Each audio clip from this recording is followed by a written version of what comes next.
Alright folks, let's talk about cybersecurity. Don't worry, I'm not going to bore you with technical jargon. Cybersecurity is basically like locking your doors, but instead of your house, it's for all your digital stuff. Your computer, your phone, your online accounts. You see, in this digital age, we live a huge part of our lives online. We bank online, shop online, even socialize online. And all that precious information, your credit card details, your personal photos, your embarrassing teenage poetry, it's all stored digitally.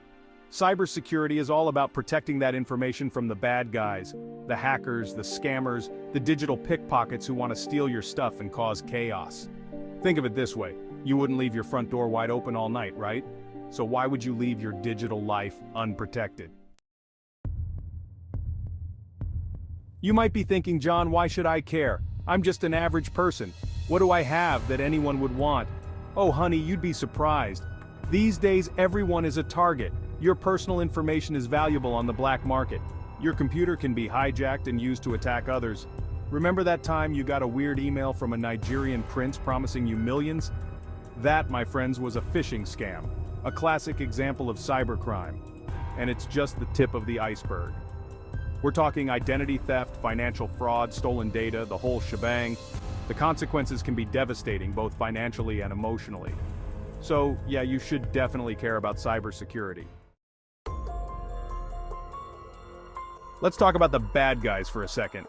Cyber threats come in many forms, but some of the most common are viruses, malware, and phishing attacks. Think of viruses like the common cold of the digital world. They infect your devices and can cause all sorts of mayhem, from slowing down your computer to stealing your passwords.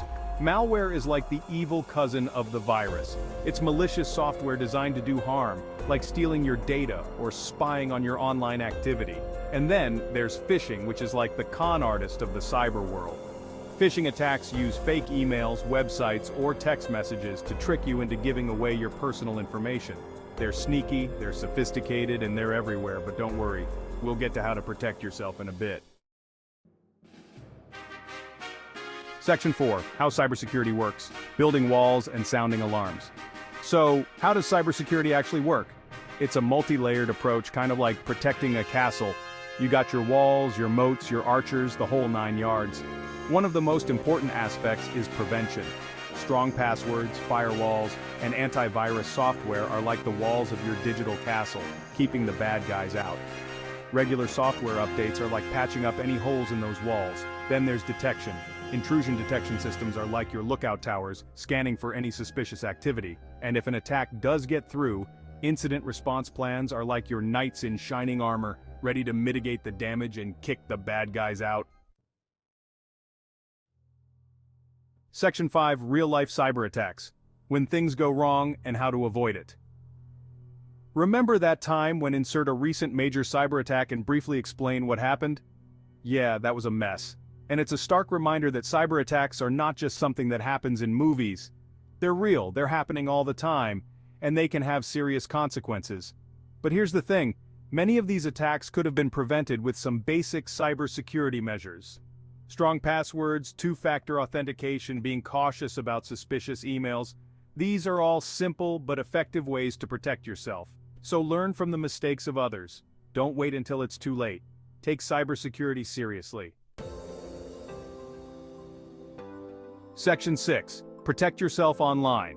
Tips to stay safe in the digital Wild West. Okay, enough with the scary stuff.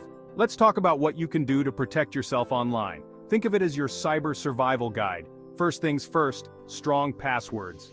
And no, password 123 doesn't count. Use a combination of upper and lowercase letters, numbers, and symbols. And don't use the same password for multiple accounts. Next up, be wary of phishing scams. Don't click on links or open attachments from unknown senders. If something seems too good to be true, it probably is. And always keep your software up to date. Those updates may seem annoying, but they often contain important security patches. Finally, be aware of your digital footprint. Be mindful of what information you share online and who you share it with. Remember, the internet never forgets.